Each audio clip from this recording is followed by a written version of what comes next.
తెలంగాణలో పంచాయతీ పోరు వేడి చల్లారక ముందే రాష్ట్రంలో మరోసారి అధికార ప్రతిపక్షాల మధ్య కొత్త రాజకీయ సమరం మొదలైంది. తాజాగా పట్టణ ప్రాంతాల్లో ఎన్నికలు నిర్వహించేందుకు రాష్ట్ర ఎన్నికల కమిషన్ షెడ్యూల్ విడుదల చేసింది. ఈ ఎన్నికల ద్వారా రాష్ట్రంలోని 7 కార్పొరేషన్లు, 116 మున్సిపాలిటీల్లో పాలక వర్గాల ఏర్పాటుకు ప్రజలు తమ తీర్పు ఇవ్వనున్నారు.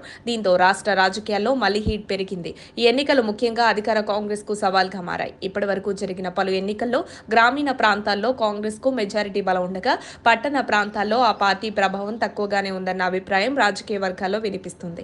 గత అసెంబ్లీ ఎన్నికల ఫలితాలు కూడా ఈ విషయాన్ని కొంతవరకు స్పష్టం చేశాయని పొలిటికల్ విశ్లేషకులు చెబుతున్నారు.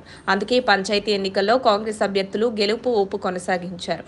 ఇప్పుడు మున్సిపల్ ఎన్నికల్లో భాగంగా పట్టణ ఓటరు తీర్పు కాంగ్రెస్ కు షాక్ ఇస్తుందా, సపోర్ట్ చేస్తుందా అన్నది ప్రధాన చర్చగా మారింది. ప్రతిపక్షాలు ఇప్పటికే కాంగ్రెస్ పై ప్రజా వ్యతిరేకత పెరిగిందని తీవ్రంగా ఆరోపిస్తున్నాయి.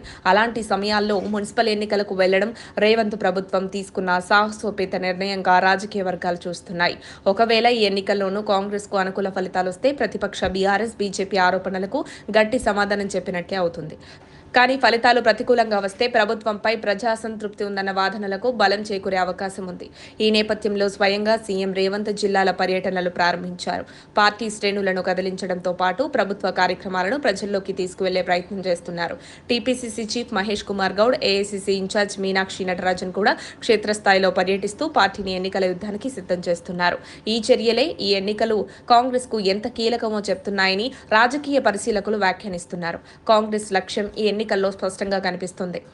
ఎక్కువ సంఖ్యలో కార్పొరేషన్లు, మున్సిపాలిటీలను కైవసం చేసుకోవడం ద్వారా పల్లెనే కాదు పట్టణ రాజకీయాల్లోనూ తమ పట్టు పెంచుకోవాలని పార్టీ వ్యూహం సిద్ధం చేస్తుంది. దాదాపు 90% స్థానాల్లో విజయం సాధించాలనే లక్ష్యంతో కాంగ్రెస్ ముందుకెళ్తున్నట్లు పార్టీ వర్గాల సమాచారం. అందుకే సీఎం రేవంత్ చూపంతా ప్రతిపక్ష బీజేపీ వైపు కాకుండా బీఆర్ఎస్ వైపే ఉందనే టాక్ గాంధీ భవన్లో వినిపిస్తోంది. ఈ ఎన్నికల్లో కారుకు మరోసారి బ్రేక్ వేసి రేవంత్ సర్కార్ బలాన్ని నిర్ధారించనుందన్న అంచనాలతో ఈ ఎన్నికలు రాష్ట్ర రాజకీయాల్లో అత్యంత కీలకంగా మారాయి. మరోవైపు ప్రతిపక్షాలైన బారాస, భాజపా కూడా ఈ ఎన్నికలను సీరియస్ గా తీసుకుంటున్నాయి. బీఆర్ఎస్ ఇప్పటికే పలు ఎన్నికల్లో ఓటమి చవి చూసినా గ్రామ పంచాయతీ ఎన్నికల్లో కాంగ్రెస్ కు గట్టి పోటీ ఇచ్చింది. మున్సిపల్ ఎన్నికల్లోనూ అదే స్థాయిలో పోరాడాలని భావిస్తోంది. ఈ పరిస్థితుల్లో మున్సిపల్ ఎన్నికలు త్రిముఖ పోరుగా మారే సూచనలు కనిపిస్తున్నాయి. దీంతో ఎన్నికలు రసవత్తరంగా మారనున్నాయని రాజకీయ విశ్లేషకులు అభిప్రాయపడుతున్నారు. మరిన్ని అప్డేట్స్ కోసం మా కాయ్ టీవీని సబ్స్క్రైబ్ చేసుకోండి. మా వీడియో కనుక మీకు నచ్చినట్లయితే లైక్ చేయండి, షేర్ చేయండి. మీ విలువైన అభిప్రాయాలను కామెంట్ బాక్స్లో తెలియజేయండి.